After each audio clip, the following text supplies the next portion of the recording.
Get ready for the Sports Jedi Network, MMA weekly podcast with Austin. There are three things in life that excite him: a woman, of course, podcasting, and the violence of the octagon. So grab your snacks and join us for a fun and engaging live stream experience and feel the force.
Welcome everyone to the Sports Jedi Network, and today in this video, I'm previewing and breaking down UFC 315 this weekend from Montreal, Canada, as the UFC returns to Montreal for the first time in 10 years.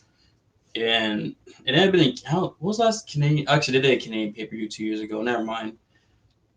But yeah, it's been a while since they've been in Montreal. Back in the day, especially when George St. Pierre was champ, they used to go to Montreal every year, and it was always sold out because obviously George St. Pierre being a star and obviously the hometown guy, and considered by many the greatest of all time, being fighting there. Everyone showed up to see George fight in Montreal. That was always like a big deal. When St. Pierre used to defend the welterweight title in Montreal, it was always a big deal. And I used to go there often, obviously, for I just mentioned being a star and being from Montreal, and it was always sold out.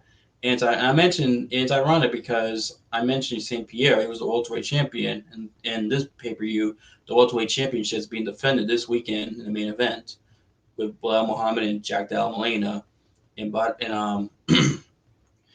And unfortunately, I won't be doing. I don't think I'm doing a live stream watch along because I have to work this Saturday, unfortunately. So by the time I get back, I don't know how many fights will be left. So just want to throw that out there for those of you who are wondering. But yeah, so this card, at first it was a really good card. But then unfortunately, some fights got canceled. They moved Gilbert Burns and Michael Morales to the next weekend's card. Why? Why is there an Apex card next week? It makes no sense. Gilbert Burns and Michael Morales will be a great fight for Montreal, but I don't know what UFC. Too many events, man. That deserves its own video. Too many events with this fucking. Anyway, that's sorry. That's another thing for another time. But yeah. So it's an okay card. It's okay pay per view card. Not what it was like a few weeks ago, where it was really a good pay per view card. I mean, there's some decent. There's some good fights in the main card, and then there's obviously the prelim fight they want to talk about briefly. Jessica Andrade and Jasmine Jurevicius in the prelims. Should be an exciting fight. I like, me, I'm a big Jessica Andrade fan. Big fan of her. I always liked her. She's probably my favorite female fighter. Her and Chris Cyborg, because Andrade is never in a boring fight. I can't recall one boring fight that woman's been part of. This would be exciting here. And Jasmine Jurevicius has looked good. It looked very good in her recent fights. And is on a win streak too. And ironically, I think Jasmine Jurevicius actually lost. No, she lost to Natalia Silva, who's fighting the main card of this pay per view, which I'll talk about. But I think Jasmine Jurevicius should beat Andrade, especially since at flyweight Andrade is not. Andrade is a better strawweight than a flyweight. She has some success at flyweight, but most of her success is strawweight. But yeah, I just want to mention that real quick because it's probably going to be a good fight. I know people complain about women's MMA, rightfully so, because a lot of the fights can be very, very way more misses than hits. Although I think the women's fights in this card actually could be very good, believe it or not, on this card. You actually might get multiple good female fights. Anyway, sorry if you're the dogs. A bunch of dogs that are being dog sit. That are being dog sit at the moment. So hang on, let me just give one moment. Sorry about that. Like I said, dogs are being dog sit by someone, not by me, but someone else. But the dogs are being dog sits and they're barking. You know, dogs are, especially when someone comes in the house. But anyway, yeah, let's get started. This main card. First fight, main card. Benoit Saint-Denis taking on Kyler Prolek. Originally, Benoit Saint-Denis was supposed to take on Joel Alvarez, but Alvarez pulled out due to injury. So Kyle's stepping up. He's a Canadian. They're getting to the site. So he's obviously going to take the opportunity to fight in the UFC pay per view in Canada. And Benoit Saint-Denis should win this fight. I know a lot of people are picking Benoit to lose to Joel Alvarez, and I understand why. I was kind of debating whether or not Benoit was going to beat Joel or not, because Alvarez, long, tall for the weight class, should move up to welterweight. Should move up to welterweight. Should be fine lightweight. Joe Alvarez, fuck you for being a weight bully and be using your height to your advantage. Ugh. Anyway, besides the point.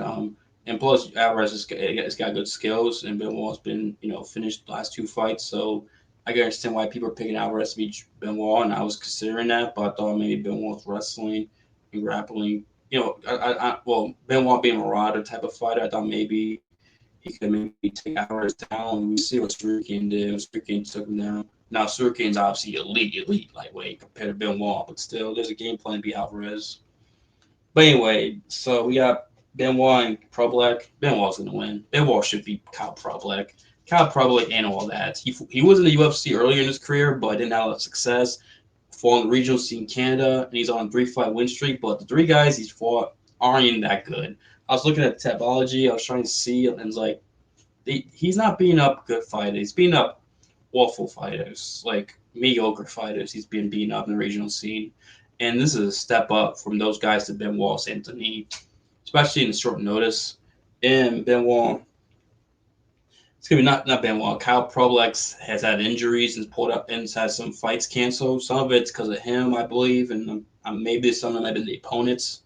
But he's probably pulled out some of these fights. I'm just looking at Tapology, trying to see why it was canceled, and it doesn't. Sometimes it tells you, but sometimes it doesn't. Tapology, so I don't know if he pulled out or I assume some of it's because of him, but some of it maybe because of opponents. But anyway, he hasn't plus I don't think he's fought in a while. Let me check his last time he fought. I just had it. Hang on. His last time he fought was June of last year, so it's been 11 months. And he was supposed to fight twice, but one was cancellation. I don't know if he pulled out or his opponent Austin Twinney pulled out, and then he was supposed to fight May 9th, the day before. But obviously the Joe Alvarez pulled out, and he got the call, and he obviously took the Joe Benoit fight for obvious reasons. Being the UFC pay per view in Canada makes sense, but yeah, Benoit something he should beat him easily. Clearly, Benoit's probably gonna finish him, probably first or second round. That's it. Yeah, we'll move on from there. Alexa Grasso taking on Natalia Silva in the women's flyweight division. Grasso coming off that title loss to Valentina Shevchenko. Natalia Silva's coming out of victory, coming out of that victory over I think Jessica Andrade, if I remember. Let me see. Yes, Jessica Andrade in September, where she looked very good, very impressed. She was very impressive in that fight. Showcase high level striking, elite great kicking, look like an evolution of women's striking. But this fight's tough. This is actually because I probably wants to pick Talia Silva because she's on a momentum. I think she's on a 12-fight win streak, and I believe I mentioned she beat Jasmine Jerevicic, and she's beating Jessica Andrade, and before that she beat Vivian Rojo, who's always kind of tricky in that division. Been top 10 for a while, so Talia Silva's for real. But Grasso's got championship experience. She's been a champion. She has submission game, and I do wonder if this gets to grappling, how does Silva look in the grappling department? Is she? I know she's Brazilian, but doesn't mean she has like good Brazilian jiu-jitsu. If she gets taken down, will she be able to survive? Grasso's grappling, considering Grasso's jiu-jitsu coach is Diego Lopez, and that gym's been working on their grappling and jiu-jitsu. And it makes you. I am curious to see how Desalia Silva does in the grappling department. Because striking, she's very good, but Grasso's not a bad striker. She's got good solid boxing for the most part. And what was Grasso that fight, and Valentina was her getting taken down, held down. Hang on, sorry about that. Was her getting had a cough there? Was her getting taken down and held down by Valentina, who's very strong and a very good wrestler, very good grappler in her own right too. Compared to Talia Silva, we see Valentina use grappling to her advantage. She's taken submitted girls at 135. Valentina, we've never seen that with Talia Silva, so that's still a question mark for me going to this fight with her. And I, like I said, this is a pick 'em. To me, it's a very close fight. Matter of fact, what are the odds? Let me check the UFC website. What are the odds for this fight? Because I could, I want to know who's this favorite going into this fight.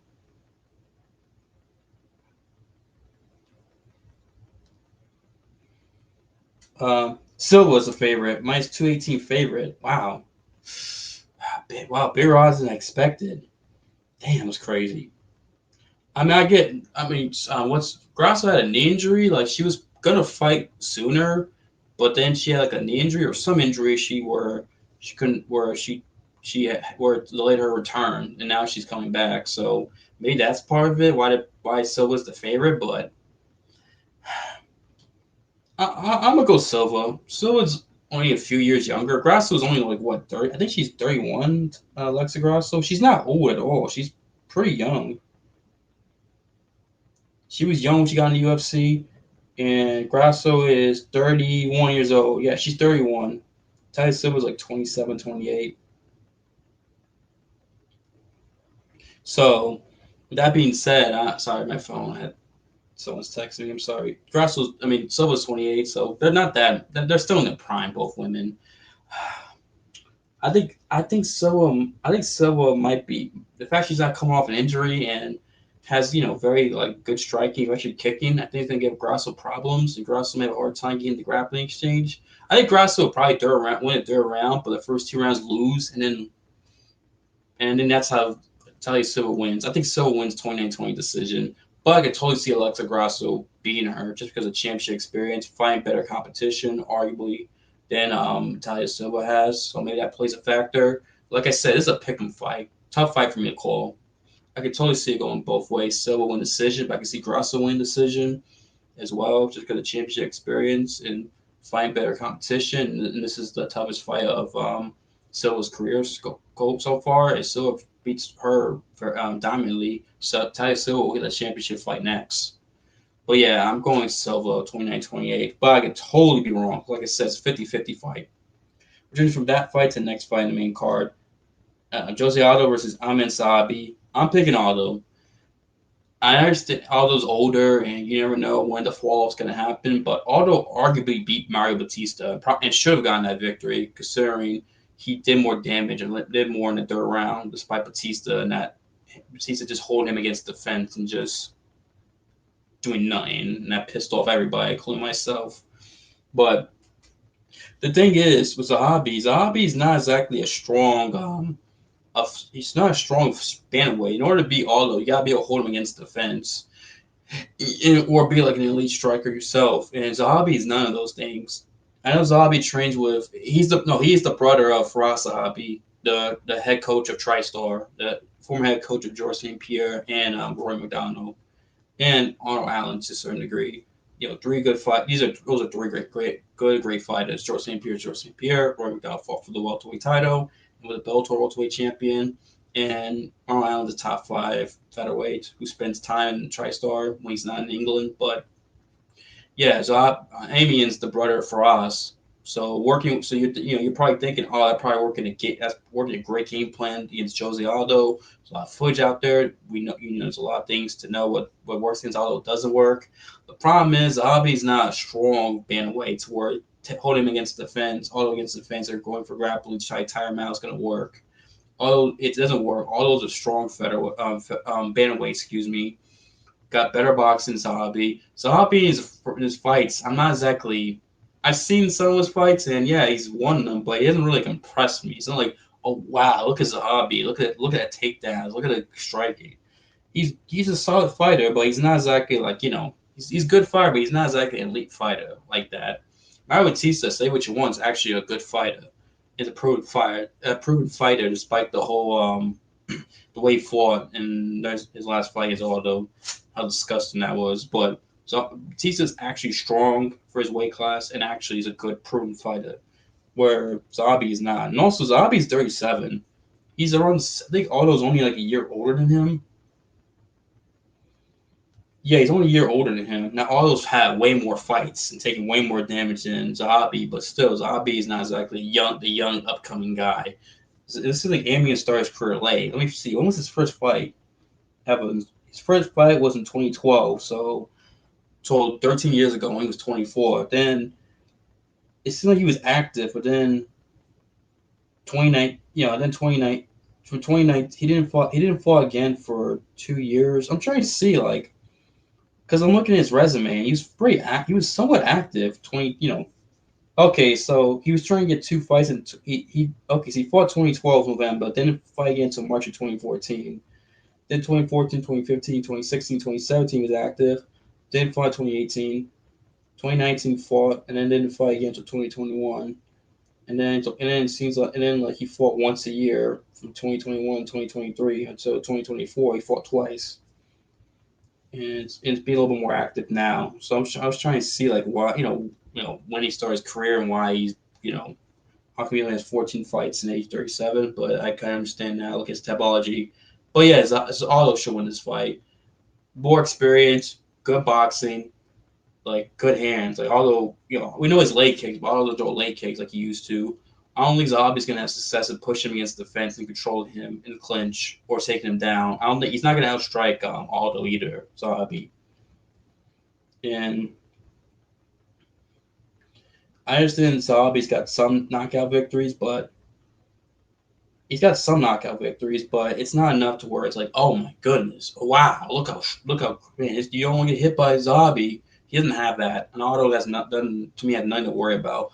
All's gonna be able to pick him apart and hit Zabi and hurt him on the feet and stuff Zabi's takedowns and be able to get out of them too. I'm pretty sure Aldo's been working on getting out of the clinch situation because Jose Aldo Gray's takedown defenses. One of the issues with him is that he just lets guys clinch on him and doesn't get them off him as much, and that's something that he needs. That's something that's hurt him in his recent fights.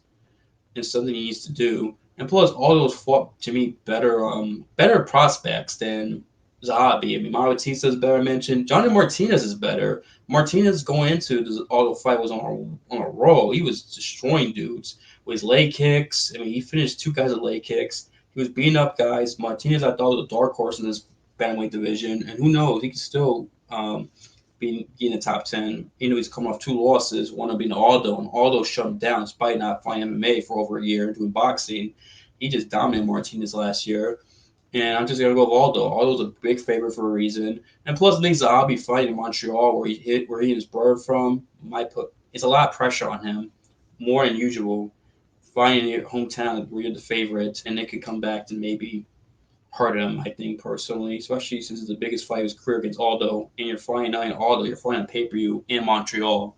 I think Aldo's gonna beat him pretty comfortably. Decision probably decision destroys. Probably beats him clearly. 30-27, in my opinion. I got Jose Aldo, just better at the moment. I know he's older and he's taking a lot of damage, but Zabi's not the guy to freaking, you know, destroy Aldo. Nah, I just don't see it with him. Which runs from that fight to the next fight, the women's flyweight title fight between Valentina Shevchenko and Manon Fiorot. I can't believe Valentina's an underdog. Man, let me see if she's still the underdog because I saw on the website that UFC website that she was an underdog. I'm like, how? Let me see if she's still the underdog in the UFC website. And she's still an underdog. How? In what world? That's how I'm confused. Like, Mayon Fiorot's good, but what is Mayon Fiorot shown that makes you think she could win? I don't get it. Valentina's gonna beat Mayon Fiorot easily. I think this is gonna be easy. I think it's gonna be a great performance by Valentina because I dropped the mic. Hang on, drop this mic here Unfortunately, let me just fix this. Bring it here and hang on. This mic's annoying me. Mic stand. Okay, we're good. Anyway, yeah, like Valentina. One day, if you look at her career, when she has a boring performance, a dreadful performance, her next fight, she freaking finishes her opponents, or has amazing performances. Like the second Amanda Nunes fight was not a great, entertaining fight, even though she got rocked in that fight, in my opinion.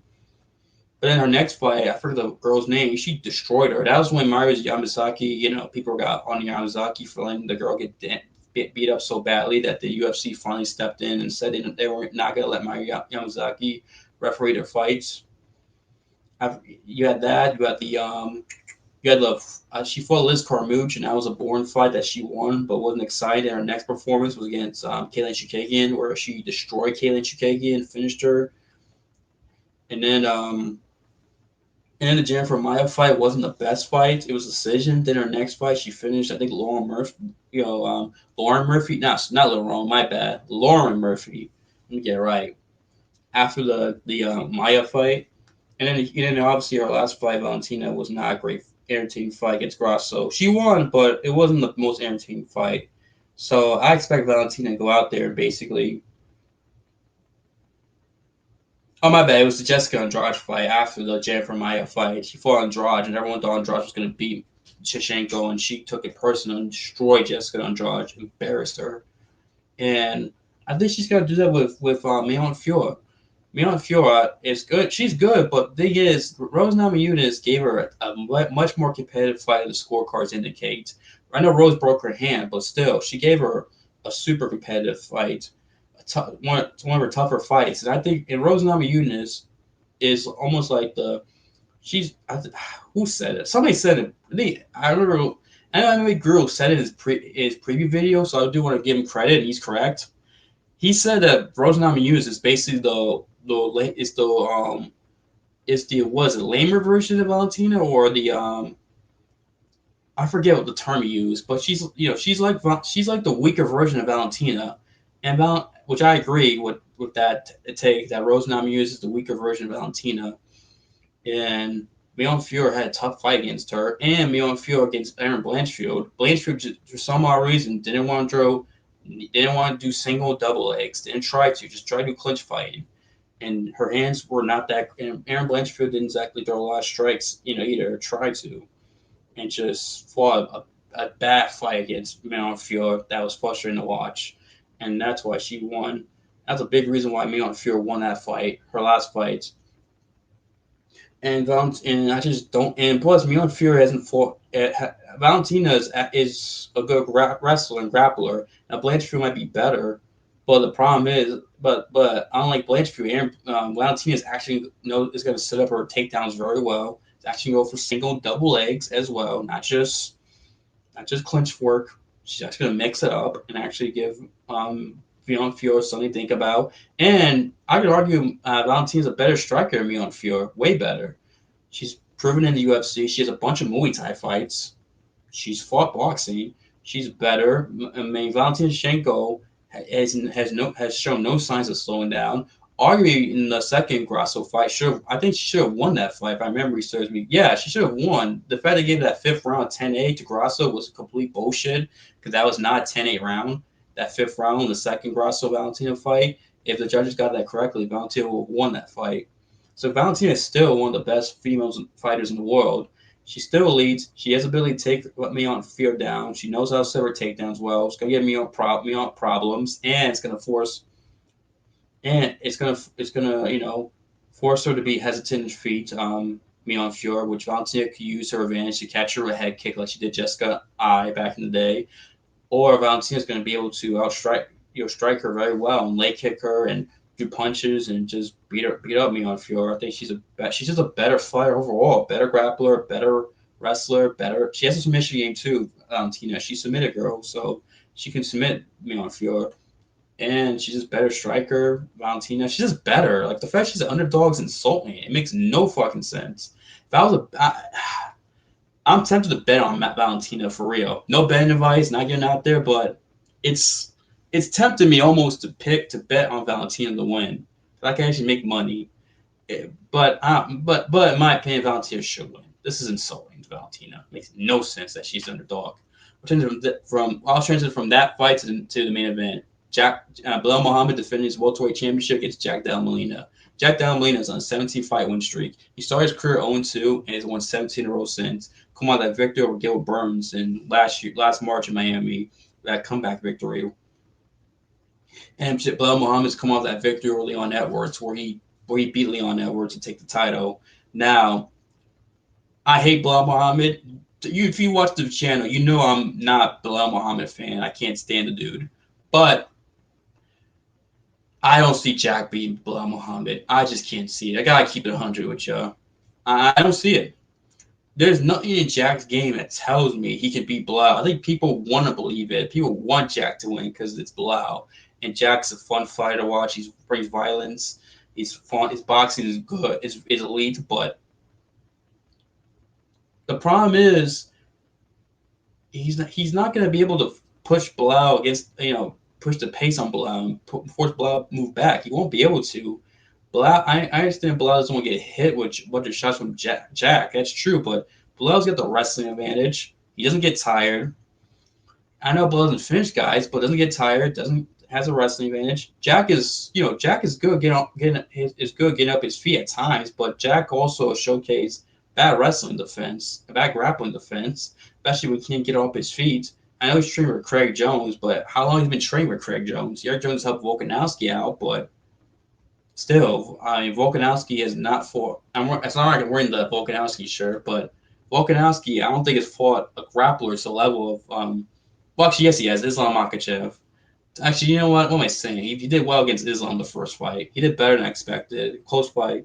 So maybe working with Craig Jones, if you're Jack Della Molina, can help him prepare for Belal Muhammad. But the problem is, it's not going to be enough time to prepare for. He isn't. I don't think he's worked with Craig Jones enough to where having Craig Jones as your grappling partner, partner in terms of grappling, is going to help him prepare for Belal Muhammad. It just won't be because Belal's going to go forward. He's going to go forward a lot. Jack Della Molina is not the best at fighting backwards. He's really not. If you go back and watch his fights, he's not great at counter striking. Unless he's been working on counter striking, he's wrestling defense truly, and Craig Jones has really helped him out with grappling defense in terms of getting off your back and doing things to not put yourself in bad positions when you're taken down. I just don't see him being Belal Muhammad. I think Belal's going to dominate him and win 49-46. People talk about Jack Della Molina could finish anyone anytime. Look at it, Gilbert Burns. The reason why he finished Gilbert Burns is that Gilbert Burns got tired in that fight. He was tired. He tried for a takedown, just laid on him. Didn't move, didn't advance guard, didn't put didn't use his hips to hold down Jack Della Molina. Jack was able to reverse that position, catch Gilbert with a knee, and finish him because Gilbert got tired. Belal won't get tired. If you and I don't think Jackson had that Hail Mary punch or shot in this fight like he did against Gilbert Burns. He's not going to have that. Jack Della Molina, and plus remember, Jack's coming off a long injury where he tore his arm, where the arm, I forget what part, I think his forearm, like the bone came off the socket. Let's not forget that. So how much time has he had to really train with Craig Jones and improve that grappling and work on his counter striking? He really hasn't had enough time, if you think about it, in my opinion, to do it. Maybe I'm wrong. I totally could be wrong about that, but still, based on what I've seen, based on the evidence, I don't have enough evidence for me to trust Jack Della Molina to beat Belal Muhammad. I think this is the best grappler Jack's fought. Better than especially Belal this time is a better grappler than Gilbert Burns is. Like Gilbert Burns, yeah, for a while we always complained that Gilbert Burns' offensive grappling wasn't the best. And he got taken down several times by Gilbert, especially by single legs. And Jack Della Molina hopefully he's been working on that because his single leg defense is terrible. Like single legs are usually not usually the easiest thing to defend in MMA, especially if you're out in the open if you know what you're doing. And Gilbert Burns, who's not the best offensive wrestler, was taking him down. What's going on with Belal, who's a wrestler, who's been a wrestler his whole life, is going to go for a single leg and he's going to transition to a double leg. It's going to spell a disaster for Jack Della Molina. like like defend like single legs is the easiest thing to defend, especially against someone who's not a great offensive wrestler or a great I mean what I mean like if Gil Burns is taking him down with single legs multiple times, what's gonna happen when he fights Bilal Muhammad, who's a wrestler who uses it to his who actually is good at wrestling guys. So yeah, Bilal Muhammad should win this fight. Unfortunately, I'll be happy. Listen, I'll be happy if Jack Della won because I can't stand Bilal Muhammad, but I just don't. There's no evidence for me to see Belal lose the Jack. Unfortunately, that's it for the video, guys. I got I'm doing this during the day. I have to get ready for work. So thank you guys for watching and listening. Let me know who you guys think's gonna win this weekend and why. Like I said, I have Benoit Saint-Denis. I have I have Natalia Silva, although I could totally see Grasso winning that fight. Totally see that's 50-50 to me. Got Jose Aldo winning. I have Valentina Shevchenko winning. They need to stop disrespecting Valentina. These odds are crazy. And I have Belal Muhammad winning. Thank you guys for watching and listening. I'll see you next time. And goodbye and see you next time. Like I said, I don't mean to repeat myself there.